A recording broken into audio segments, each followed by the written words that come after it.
Sur les terres du parc naturel régional de Normandie-Maine, des trésors du patrimoine minier surgissent du passé.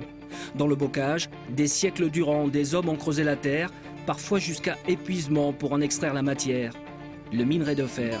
Dans le nord-ouest de l'Orne, les vestiges des anciennes mines de fer sont fondus à jamais dans le paysage. Vous êtes au pays des Gueules Rouges.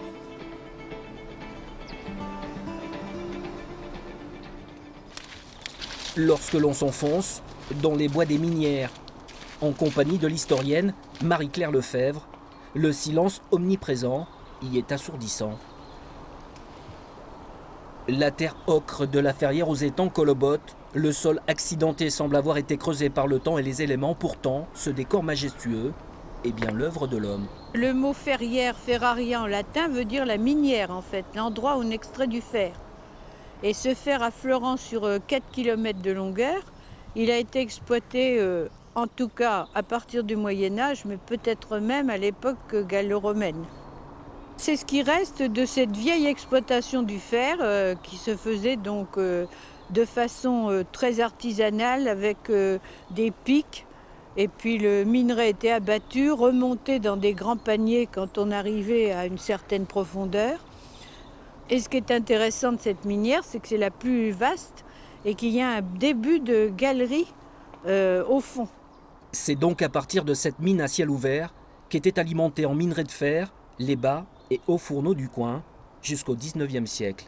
Quand on arrivait à une certaine profondeur, il était remonté en panier, disons, et puis ensuite transporté à dos de cheval vers les forges de Varennes. Sur la route du fer, 7 km plus loin, au bord de la rivière la Varenne, les forges du même nom se situent à la limite de la commune de Champsgrès. Classées monument historique, ce sont les dernières forges dans la région à avoir fermé en 1866. C'est un site, on peut dire, unique, où les trois ateliers sont conservés, c'est-à-dire le haut fourneau au charbon de bois, les cheminées des forges d'affinerie et la fonderie qui se trouve en amont sur la Varenne à 300 mètres. La Varenne, toute l'activité de transformation du minerai de fer se faisait donc grâce à l'eau et au débit de la rivière. On ne s'imagine pas aujourd'hui comme tout est calme, l'agitation qu'il pouvait y avoir avec l'arrivée des chevaux qui amenaient le minerai de fer et le charbon de bois, le bruit du marteau de la forge qui devait être quand même assez énorme, le ronflement du haut fourneau, etc.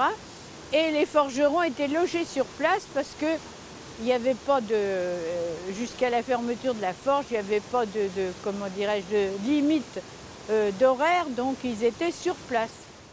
Les forges de Varennes fonctionnaient ainsi à plein régime durant l'automne et en hiver.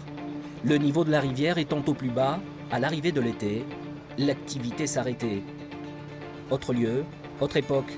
Demain, nous reprendrons la route du fer pour nous arrêter à Saint-Clair-de-Halouse et découvrir l'histoire du carreau de la mine.